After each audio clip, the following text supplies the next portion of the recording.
to go live very often, but I'm going to start doing more live streams. I enjoy interacting with all of UP Nation out there.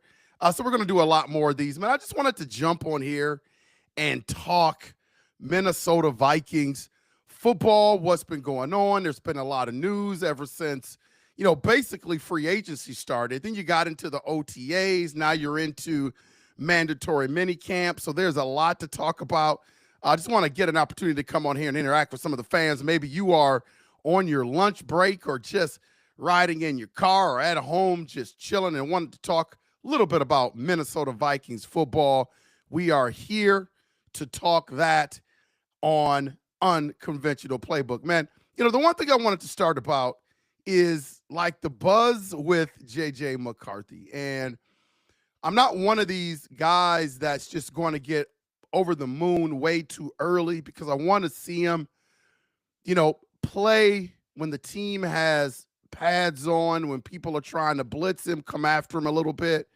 I think that's going to tell the tale when it comes to J.J. McCarthy and where he is as a quarterback. The 7-on-7 stuff is nice, and all of the breakdown drills and stuff are nice. But it's a very controlled environment.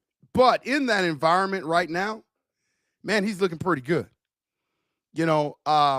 I think it's a funny thing when you see a lot of these analysts and you see a lot of people that cover their specific teams. You're seeing it a lot on social media where these guys are coming out with their stats and they're actually comparing, all of the quarterbacks that are in their quarterback room and they're actually keeping stats. And I think sometimes those things can be fool's gold because it's not your specific simulated NFL type game environment. And so I think sometimes those stats can be misleading. But if you look at J.J. McCarthy's, he is doing pretty good. Over the last couple of training camps, he's thrown a couple of picks, thrown a couple of interceptions. And I think there are some people that got a little bit of concern. Listen, man, J.J. McCarthy is going to throw picks. J.J. McCarthy is going to throw interceptions. I mean, that's just part of the game, especially as he's learning the playbook, as he's starting to play with faster defenders, learning his wide receivers. There's going to be those instances where those mistakes become a domino effect, and one mistake will lead to another.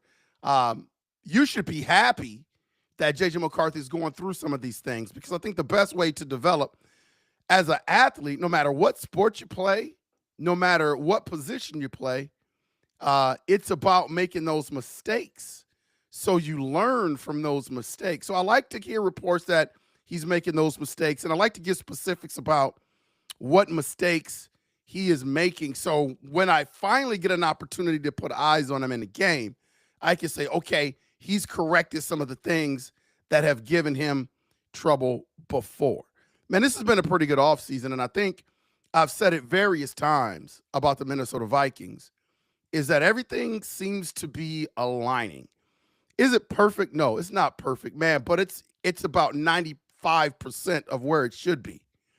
You got Kevin O'Connell and his contract extension. The people that are making the decision for the Minnesota Vikings have done a pretty good job, and you want to try to keep those people in place. One of those guys is Kevin O'Connell. You want to make sure that you are keeping him in place long term. Kevin O'Connell is going to be the coach for the Minnesota Vikings for a very long time. I think the worry going into the offseason was how many interviews was B-Flow going to get? Will he stay with the Minnesota Vikings? And I was on board, and I still will be on board. And it's going to be the same situation next year because I think the Minnesota Vikings defense is going to be top 5 in the league. And I don't think they're going to be 5 in the league. I think they're actually going to be top 3, but, give myself a little bit of cushion. I do think the Minnesota Vikings are going to be a top 5 defense in the league, which is going to be attractive to a lot of other teams around the league in terms of who's running that defense. And Dr. Blitzenstein is what I like to call him, Brian Flores. He's going to be running that defense. And so he's going to be attractive to a lot of different organizations, a lot of owners out there, GMs trying to bring him in. But it's going to be that lawsuit that he has on the NFL that's going to deter a lot of people from hiring. And I think as long as that thing is on the table, I just don't see another team hiring Brian Flores.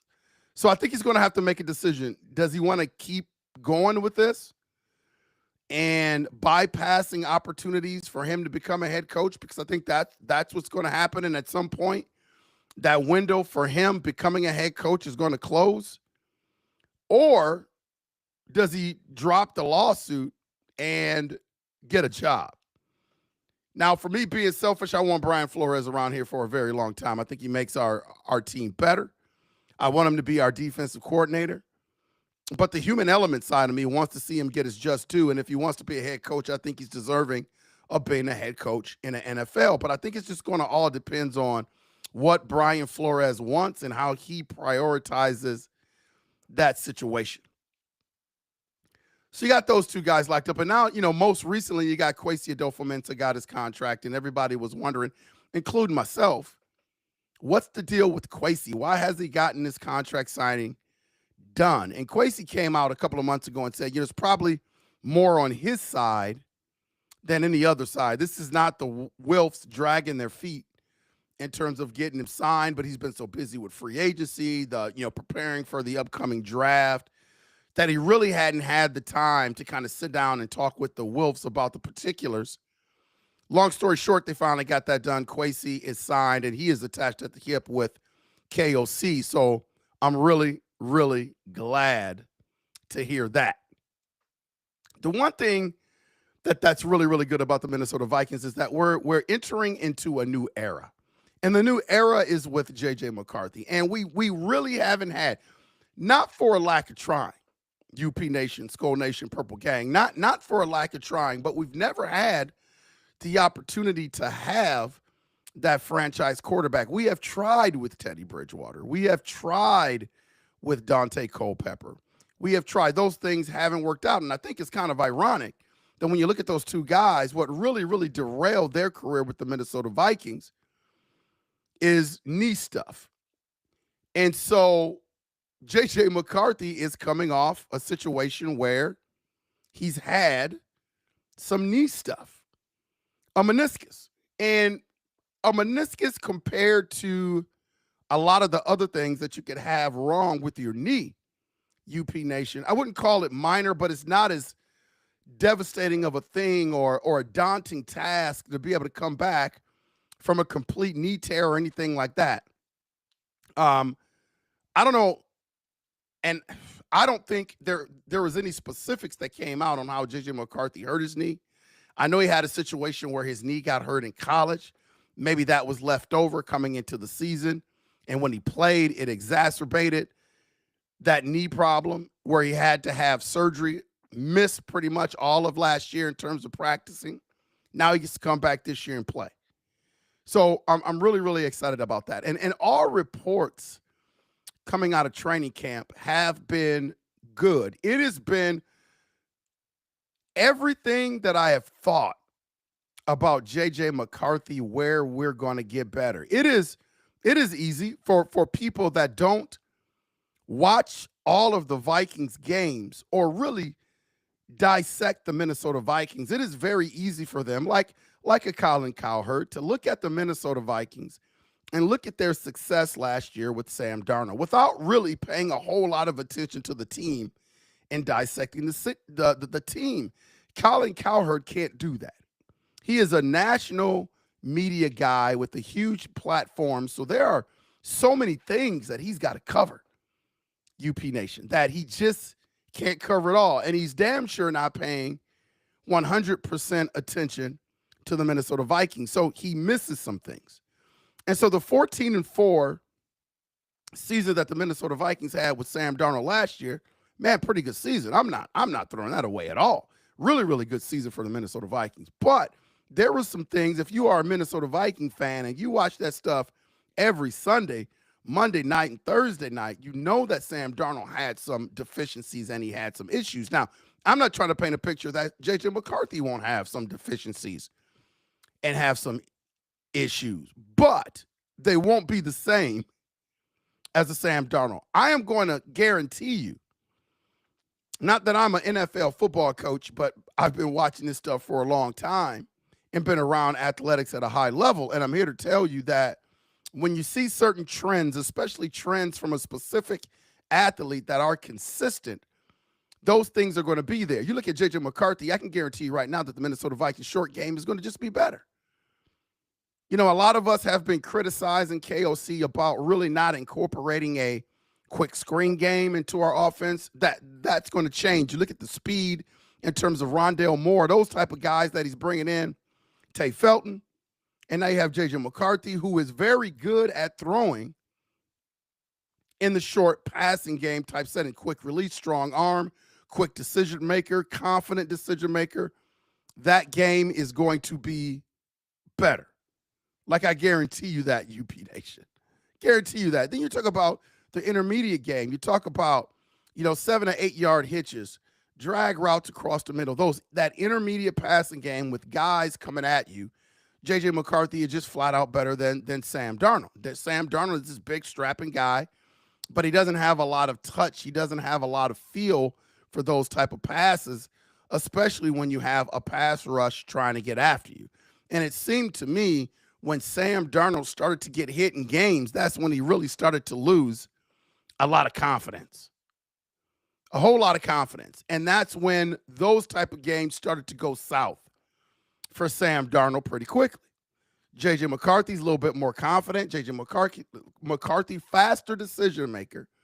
And here's something that is totally underrated about J.J. McCarthy is that he is way more mobile than people give him credit for. I'm telling you that right now. You are going to see it when he hits the field. So times where you look at a Kirk Cousins type game and you look at a Sam Darnold type game, when those guys, that pass rush got close, those guys were to turtle up. You're not going to see that from J.J. McCarthy. To use a basketball term, you're going to see a lot of playmaking ability. There's a lot of good point guards in basketball, but there are very few point guards that have that playmaking ability. J.J. McCarthy for the Minnesota Vikings are going to have that playmaking ability. You're going to be able to see it. It's going to jump off the TV screen at you. That is one area where I feel like we are going to get better. This is Unconventional Playbook. Please hit that like and subscribe button. Helps with the algorithm. Just takes a minute. We are coming live Friday at about lunchtime. If you want to sneak on the computer, watch a little bit of Unconventional Playbook, go ahead and do that while you're at work. We very, very rarely ever do live shows, but I thought I would just jump on and talk a little bit of Minnesota Vikings football. Man, these Kirk Cousins rumors. I know people are always talking about why you're bringing up Kirk Cousins, man. He's not on the Minnesota Vikings team. I just think the Kirk Cousins storyline is getting more and more intriguing by the day. The Minnesota Vikings offered Kirk Cousins a contract to stay. It wasn't the amount of money that he wanted. So he decided to chase the money and go to Atlanta. Got to Atlanta. They drafted Michael Penix Jr., even though they had signed him to a pretty lucrative contract. That didn't sit well with Kirk Cousins. And for those of you that pay attention to the Atlanta Falcons on the NFL last year, we all know how that turned out for Kirk Cousins. Started off really well. When he lost the game to the Minnesota Vikings, like right after that game, things really, really started to go downhill for Kirk Cousins. And we all know he was coming off an Achilles with the Minnesota Vikings. And now he has essentially been replaced by Michael Penix Jr. So what's intriguing to me about Kirk Cousins is that they are going to keep him on the roster as a backup, making all that money. And I know the Atlanta Falcons are going to play that game now. That's the verbiage they're going to give to the fans and to the NFL about what role Kirk Cousins is going to play. There was some speculation that he wouldn't show up for mandatory minicamp. He gave an interview yesterday, so he is at mandatory minicamp.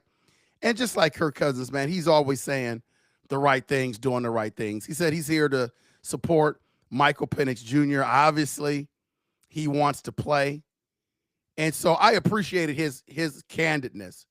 But the one thing that the narrative that's out there is that Kirk Cousins is going to be content with sitting the bench. Now, he's not going to be upset where he's going to be disruptive and be a cancer and say, hey, I'm not going to sit the bench for with all this money that I'm getting. Like, he's not going to be that. But he's not going to be content with that. You know, someone said, I can't remember who it was, but they were talking about Kirk Cousins at the Cleveland Browns. He's looking at the Cleveland Browns situation, and he doesn't want to play in a situation like that. Like, he has no interest in going to the Cleveland Browns. Or you're looking at the New Orleans Saints situation. He has no, desire to go and be in that situation. I think that's totally false, man. If the Cleveland Browns were to call up Kirk Cousins and say, hey, we wanted you to be our starting quarterback, and made that commitment to him for the next couple of years, Kirk Cousins would go. Kirk Cousins wants to play. But the problem is no one is doing that. And I think the Atlanta Falcons are going to keep him around as an insurance policy, and they know that it's not ideal. Like, that's not an ideal situation for them to have Michael Penix and to have this $100 million backup. Like, that is not what they want to do, UP Nation. But they'll do it for short term because you never know what's going to happen after training camp. You got 32 teams in the NFL. You just don't know what's going to happen in those training camps. There's injuries. There's roster movement. There are mistakes that are going to be made by general managers about who, what quarterback they bring in and what level of confidence that they have in them. Things change very quickly in the NFL. So there may be a certain situation during training camp, after training camp, during the preseason, after the preseason, where Kirk Cousins may find himself having more of a market than what he has right now currently, UP Nation. So I think it's going to be a wait-and-see game, man. I just don't see Kirk Cousins staying on the bench all year for the Minnesota Vikings, making that amount of money. It's going to be interesting to see how that plays out, man, how that plays out. The Minnesota Vikings got themselves a backup quarterback, Sam Howell, and there have been mixed reviews about Sam Howell. A lot of people like him. A lot of people look at him as a rich man's Nick Mullins. He's got some starting experience. And I think noticeably the big critique that I've heard from sources that I know that have been at training camp watching him play is that his arm is not that strong. His arm is not as strong as he thinks it is in terms of his brain when he feels like he could throw the ball in those windows, and the windows in the NFL close pretty fast, UP Nation. So people are expecting that Rippon is going to give Howell a pretty good go for that number 2 spot. I don't like really either one of those two situations. You don't want to be put in a situation where if J.J. McCarthy, God forbid, goes down with an injury and you have to rely on those guys long term. I don't know how ready either of those guys are, especially with the makeup of this team right now. The makeup of this team is so good, UP Nation. And this is why, if there was any consideration from Kwesi and KOC about bringing in another quarterback, a veteran, entertaining like an Aaron Rodgers before he got signed for the Pittsburgh Steelers. I mean, you can understand why the running game, the revamped offensive line, the revamped defensive line, the linebackers that we brought in. And it seems like the Minnesota Vikings are pretty pleased with their secondary. They don't seem like they are in the market to make a big move right now. But if a guy like Jalen Ramsey gets released, who knows? All that might change. But the Minnesota Vikings backup quarterback situation, for my taste and my belief, I think they are a long way from being over. It's just a long way from being over. I just don't think the number 2 spot and the number 3 spot is set in stone for the Minnesota Vikings. But we will see how Sam Howell does with the Minnesota Vikings. I know that there was a lot of rumors and speculation that the Minnesota Vikings wanted to bring in Kirk Cousins. I don't know how much validity I give to that. Kirk Cousins left here because, the Minnesota Vikings told him that they were going to draft another quarterback. He wasn't high. He wanted a commitment. He wasn't very high on that type of talk. So he took more money and he went to Atlanta. I just don't see him wanting to come back to another situation if he can't play. That's what he's upset about in Atlanta. So I just don't get that part of it. There's also been some dialogue, man, that, Kevin O'Connell has not officially named, and I think this is funny as hell, they have not named J.J. McCarthy QB1. It's like there's a pocket full of fans out there and people that want to hear Kevin O'Connell say it.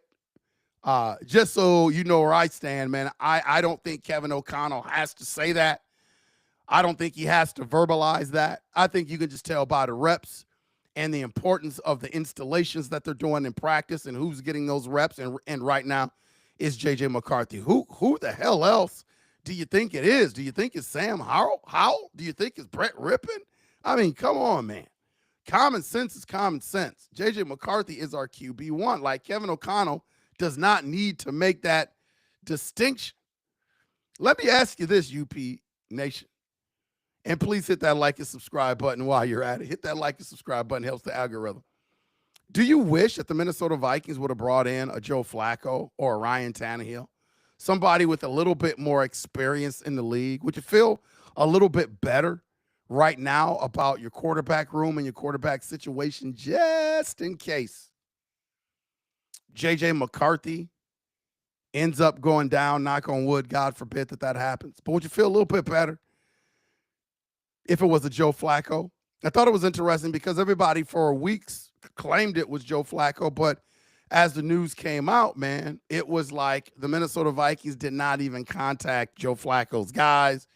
It was more Joe Flacco's guys trying to get Joe Flacco here in Minnesota, and it just didn't happen. It was almost like the Aaron Rodgers situation. It just seemed like, to me, the Minnesota Vikings were content that they were going to be able to add a QB2, which they did via trade with Sam Howell. So they were never really out there being aggressive in that market. When that came out, man, I was just really surprised. I was really surprised. The one part of this team, and I have been doing a series because I've just been hearing a lot of dialogue from different people. And I know when you're in sports, man, you have the opportunity to talk with a lot of people that have a lot of different opinions, that have maybe different ideas than you have, different dialogue you have when it comes to your favorite team. But the one thing that I didn't quite get, man, is you can have your opinions on if you think J.J. McCarthy is going to be a good quarterback, or you can have your opinions on if you think KOC is top 5 in the league in terms of coaches. Like those type of arguments, I'm down with, man. Everybody has their opinion. But the one thing that I had trouble with is anybody that could just flat out say that the Minnesota Vikings aren't going to be very good next season. Now think about this. The Minnesota Vikings, 14-4 with Sam Darnold. 14-4 with Sam Darnold. Sam Darnold is no longer with the team, and now it's J.J. McCarthy's team. And the only way I think you can make an argument that the Minnesota Vikings are going to fall off to being one of the worst teams in the league or one of the worst teams in the division is that you have to bank on J.J. McCarthy is just not going to be that good, UP Nation. Like, terrible. He's going to be so bad that it's going to affect the Minnesota Vikings so much that they're going to become all of a sudden 14-14, one of the worst teams in the league. It's got to be the J.J. McCarthy effect, because I went through and I made a series of videos. For those of you who haven't seen it, go to my channel, Unconventional Playbook. I broke down each unit. We started with the quarterbacks and we ended with the secondary, but we went quarterbacks, running back, offensive line, tight end, defensive line, linebacker, secondary. And we made an argument, I think a pretty good argument, that all units have improved. If there was a unit, and I got a little bit of pushback from this, but if there was a unit that you just really couldn't say hadn't improved, it would have to be the secondary. And I'm not saying the secondary is bad, UP Nation. I'm not saying that. I'm just saying that the verdict is still out. Like, you can look at our secondary right now and say, without a shadow of a doubt, that our secondary is going to be lights out box office, that our secondary is either going to be average or a little bit better than average. Like, I'm just not ready to do that. We've lost too many really, really good pieces in that secondary, starting with Cam Bynum. We re-signed Byron Murphy Jr. Now, a lot of people wasn't pleased with Stephon Gilmore. Yeah, he was probably on his last leg last year, but it wasn't like Stephon Gilmore was garbage. Stephon Gilmore had some really, really solid games, and he's no longer with the Minnesota Vikings. And then you had Shaq Griffin. Shaq Griffin was a rotational piece, didn't have a fantastic year, wasn't an all-star, wasn't first team, all NFL, any stuff like that. But the amount of time that he played and what his role was, he looked okay. Like, he wasn't bad, UP Nation. Can't say that. So now you got all these different parts coming in. You got Isaiah Rodgers coming in, Jeff Okudah coming in, guys that I think can play. You got Theo Jackson signing that contract, taking over from Cam Bynum. All I'm saying about the secondary is that, man, there's just got to be a wait and see. Now, I think the one thing that they got going for him is B-Flow. B-Flow is the guy that can transform anything. He does the most with less. So if it turns out that we have less, and I'm not saying that we do, with B-Flow's fingerprints all over everything, man, I'm not worried about what the defense is going to look like. I just know they're not going to be terrible, no matter who you bring in, and if they have the tutelage under B-Flow. Now, here's where I think the Minnesota Vikings defense is going to be better, and I made a podcast about this a couple of days ago. Dallas Turner, DT. Now, I want you to take a look at Josh Metellus, because I feel like Dallas Turner is going to come in with the same role as a Josh Metellus does for the Minnesota Vikings. And I'm not saying positionally. So Dallas Turner is not going to be playing corner or safety in the secondary. That's not what I'm saying. But in terms of him being a Swiss Army knife type of player for the Minnesota Vikings, man, I think that dude is going to be straight up box office. He is going to be straight up box office. You will see him line up at defensive tackle sometimes. You'll see him line up at edge rusher sometimes, which is his priority position. You're going to see him at middle linebacker sometimes. I mean, you're going to see Dallas Turner do so many things because he's that multifaceted that he is going to be a dangerous individual on defense. And I think the main reason why B-Flow is doing this, number one, because he's super talented and he can do it. But number two, he's playing behind Grenard and Van Ginkel.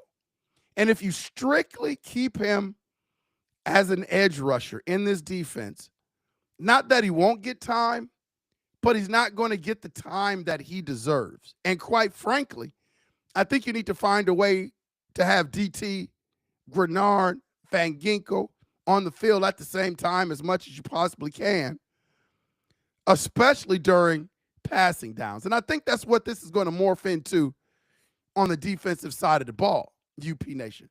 It's a scary, scary thing, man. It's going to be a scary, scary thing for the Minnesota Vikings defense. And I think it's something that's really underestimated when you talk about the Minnesota Vikings. I mean, it's going to be something that the Minnesota Vikings, frankly, can do. And so I'm just looking forward to that, UP Nation. You guys should be looking forward to it, too. I think the Minnesota Vikings are going to be box office. in that department. You got Byron Murphy Jr., as I mentioned, signed his new contract. He's looking like a ball hawk in minicamp.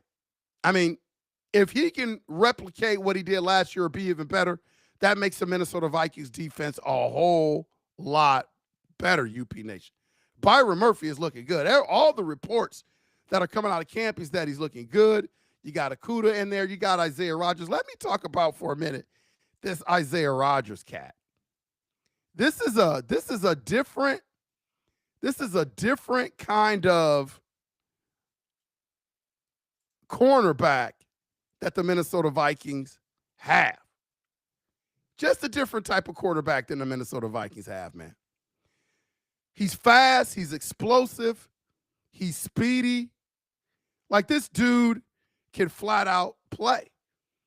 And I like him because he's a little bit grimy. The Minnesota Vikings haven't had a whole lot of grimy cornerbacks. Not a whole lot of grimy quarterbacks, man. And this is a guy that can play the run. This is a guy that can play the slot. You know, his primary position in terms of being outside all the time may not be always conducive to his talent, but he can do that. And he's just a nasty individual that likes to give those wide receivers out there work. I think because he was one of the first signings during free agency, I think you got to trust B-Flow. B-Flow really likes him. And I guess if B-Flow really likes him, I'm down with it.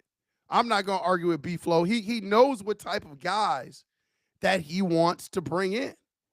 And so if B-Flow is on board with Isaiah Rodgers, I think the kid is going to be really, really good. I think he's one of the most underrated signings that the Minnesota Vikings have this offseason.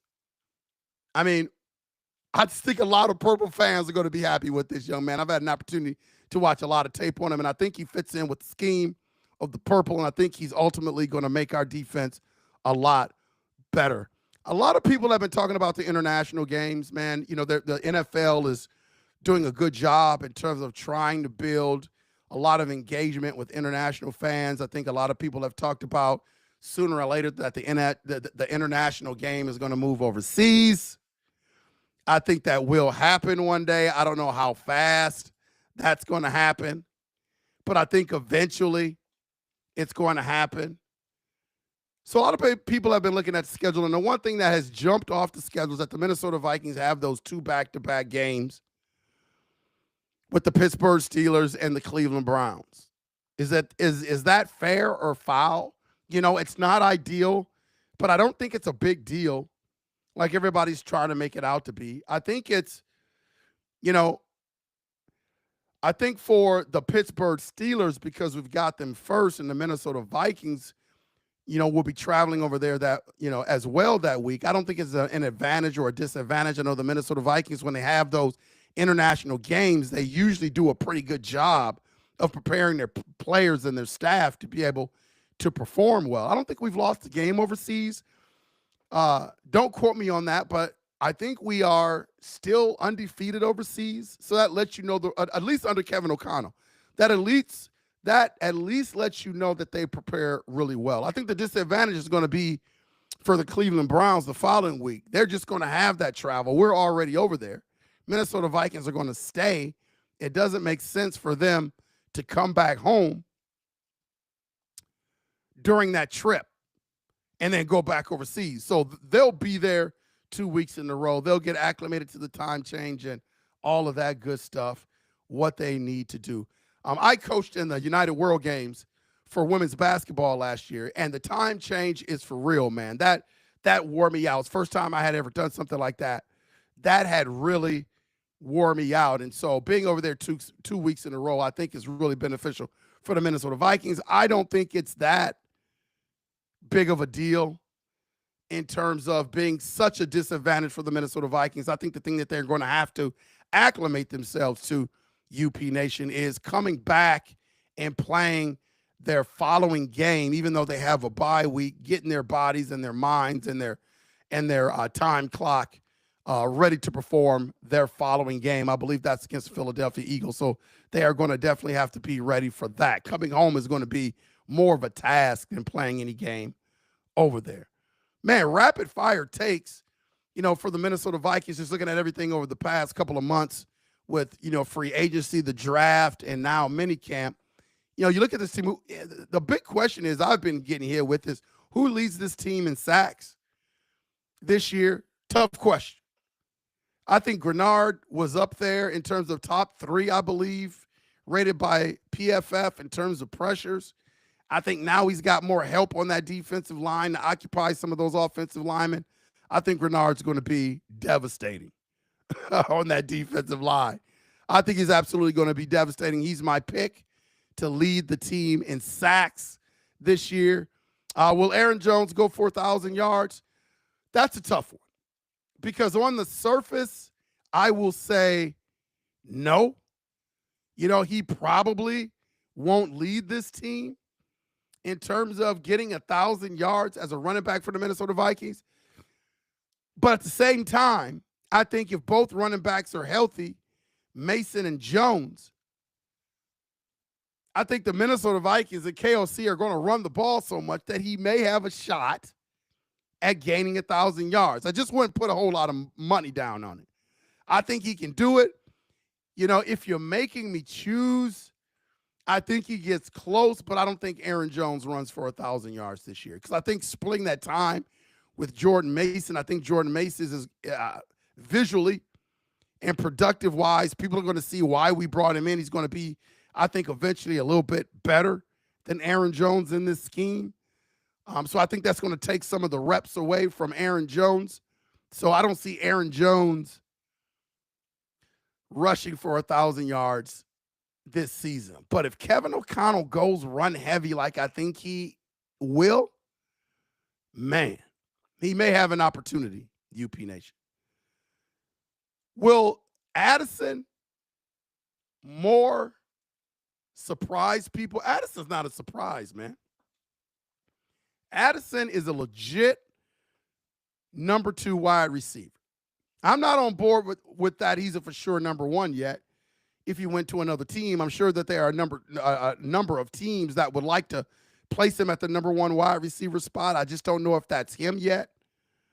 Along with Rondale Moore, I think he helps Justin Jefferson. I think he helps Jordan Addison. So I wouldn't call his season a surprise. He's going to have to sit out maybe 3 games with that suspension that may be coming up. So I think that's going to hinder some of his production. But I'm on record saying that Jordan Addison is going to be a 1,000-yard wide receiver for sure. I think he has that ability, and I think all the attention is going to be thrown towards Justin Jefferson. So that's going to open it up for guys like Nate Naylor, Rondale Moore, TJ Hawkinson, and Jordan Addison. So I think they benefit from having Justin Jefferson on the team for sure.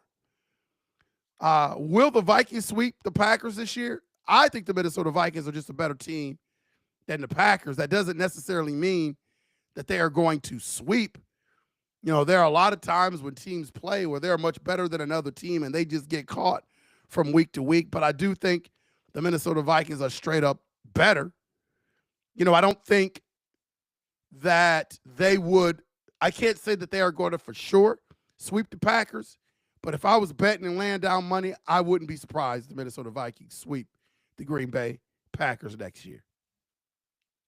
Hey, like the live stream. Listen, if you like this live stream and you think J.J. McCarthy is going to have a good season next year, I'm not talking about a great season. If you think J.J. McCarthy is going to throw for about 28 to 30 touchdowns and maybe have about 10 to 12 interceptions, if you think that is the range that J.J. McCarthy is going to be, hit the like button. Hit the like button. If you're on board with J.J. McCarthy right now, hit that like button if you're on with J.J. McCarthy. Drop your boldest comments on things that you've seen or heard from Minnesota Vikings training camp in the comments. Hey, and again, tag a fan who needs to hear this, man. Share this live stream with anybody, to get them on board with Purple Nation, Purple Gang, Skull Nation, UP Nation.